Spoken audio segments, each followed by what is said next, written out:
After all their failed attempts to remake the Universal monsters as a shared universe, we just got a series of not connected quirky films covering the Invisible Man, Wolfman, Frankenstein and Dracula. With how many Frankenstein films we already have, I say it does give it a different twist, by sticking closer to the text and virtually having no action, horror or monster scenes. All what happens is pure drama beneath the thin layers of on-screen events that can be stretched to put into the more genre categories. The whole thing is basically a series of flashbacks, and then it ends on learning to forgive yourself. It's made by Guillermo del Toro on a very high budget, so his unrestrained visual flourish clashes with the story trying to be down to earth and realistic. For the other movies, the budget constraints led to a usage of plausible rustic locations instead of indulging in abundance of excess and cinematic stylistic ornaments that clash with the theme of a solo scientist that has to make do. Why would he use damaged corpses if he could afford a pure intact body? Why would he work alone if he could afford a team? Why would he have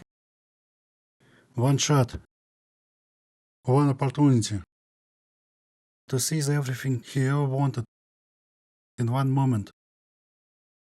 Would he capture it or just let it slip? If he had a proper budget, like a real research project, he would have many chances, many failed attempts, many retries. And most of this budgetary excess can be exemplified by the creature's design. Since this is not a genetic lottery, but pick and choose scientist creating his beautiful